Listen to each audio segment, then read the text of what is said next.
Je vais t'expliquer quel est l'avantage et l'inconvénient des deux modes de scrutin, c'est-à-dire le mode de scrutin proportionnel et le mode de scrutin majoritaire. Alors pour que ce soit plus concret, je vais prendre un exemple d'une élection. Je te montre tout. Alors cette élection, c'est l'élection législative de 2012 pour élire les députés. Donc ce que tu as ici, sur ce document, c'est le résultat des différents partis. Donc ici, on a les différents partis. En gros, ici, les partis de gauche, ici, les partis de droite. Alors, ce qu'on regarde, c'est qu'au total, donc, en France, il y a 577 députés, donc 577 sièges. Donc, dans chaque circonscription, on a élu un député, et il y a 577 circonscriptions. Et c'est un scrutin majoritaire à deux tours. Alors de quoi on s'aperçoit? On s'aperçoit très clairement, si on prend cet exemple-là, que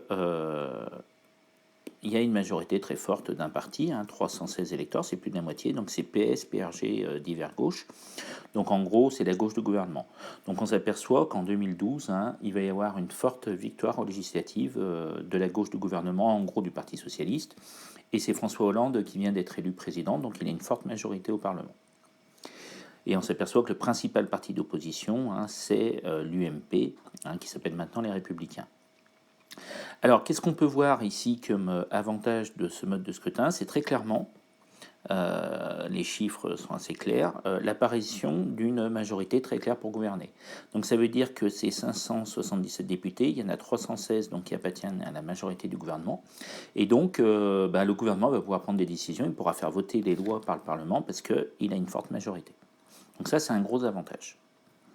Par contre, il y a un gros inconvénient, c'est que certains partis qui peuvent avoir fait des scores au niveau national plutôt élevés se retrouvent donc avec très peu de députés. Alors l'exemple qu'on prend souvent, c'est celui du Front National. On s'aperçoit que le Front National, qui s'appelle maintenant Rassemblement National, n'a que 2 députés, alors qu'il est loin de faire très très peu de voix à l'échelle nationale, c'est ce qu'on va voir tout de suite. Donc, de quoi on s'aperçoit ici, c'est que le scrutin majoritaire permet de dégager une majorité, mais a tendance à sous-représenter les partis minoritaires. Alors maintenant, qu'est-ce qui serait passé? Donc ça, c'est le résultat réel. Qu'est-ce qui serait passé si on avait fait un vote à la proportionnelle intégrale pour la même élection avec les mêmes voix des électeurs? Donc là, en fait, ça aurait été un scrutin de liste, c'est-à-dire que chaque parti aurait dû présenter 577 noms, d'accord? Et en fonction de son résultat, s'il fait 30% des voix, il a 30% des députés. Ok? Donc, qu'est-ce qui serait passé? On voit que le résultat est très différent, puisqu'on s'aperçoit que le Parti socialiste n'a plus que 223 voix contre 316 ici. On s'aperçoit que l'UMP, ça ne change pas beaucoup. Par contre, regardez, si on prend le Front National, il avait 2 députés. À la proportionnelle, il en a 85. Donc là, on voit que l'avantage majeur du scrutin proportionnel, c'est qu'il reflète assez fidèlement, finalement, les préférences des électeurs. C'est-à-dire qu'ici, les différents résultats qu'on a reflètent réellement ce que voulaient les électeurs. En revanche, on s'aperçoit, sur ce même document, que l'inconvénient de ce mode de scrutin, c'est qu'on s'aperçoit que le Parti socialiste n'a plus la majorité, même en s'alliant avec les Verts et avec le Front de gauche, qui est la France insoumise en quelque sorte, on s'aperçoit qu'il n'a pas la majorité. Donc s'il veut faire voter des lois, il va falloir trouver des électeurs de droite. Et en France, c'est très compliqué. Mais de la même façon, on s'aperçoit que le MP n'a pas du tout la majorité. Surtout que traditionnellement, elle ne s'allie pas avec le Front National. Donc là, si le résultat avait été à la proportionnelle, on aurait eu cette assemblée, et il y a des grandes chances que cette assemblée n'aurait pas réussi à former un gouvernement. Donc maintenant, on peut remplir le tableau. Donc de quoi on s'aperçoit? Si on prend le mode de scrutin majoritaire, je commence par lui, il a un gros avantage, c'est qu'il permet de dégager une majorité stable. C'est ce qui se passe en 2012. On a une majorité de députés, et donc ça permet au gouvernement de gouverner pendant 5 ans. Il a été élu, ce gouvernement, et va pouvoir légiférer. Du côté du mode de scrutin proportionnel, l'avantage central, c'est reflète fidèlement les préférences des électeurs. Ça veut dire quoi? Ça veut dire que si un parti fait 20% des voix, il a 20% des élus.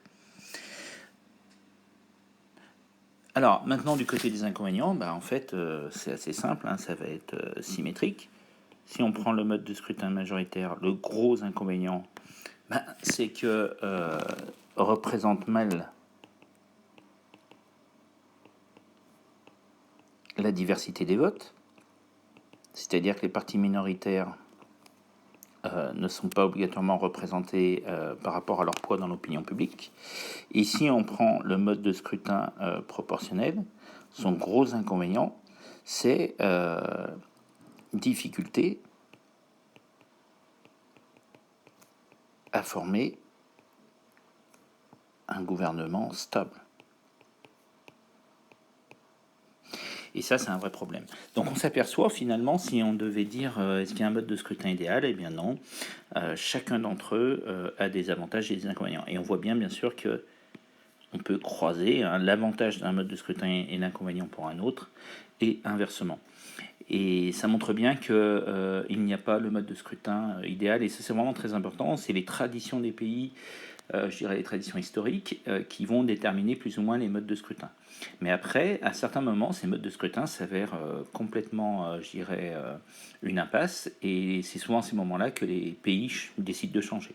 Pour prendre un exemple simple, si on prend la 4ème République en France, c'était un mode de scrutin proportionnel, et il donnait lieu à une très très forte instabilité des gouvernements. Ce qui fait que quand le général de Gaulle met en place la 5ème République, on va faire le choix d'un mode de scrutin majoritaire. Et voilà,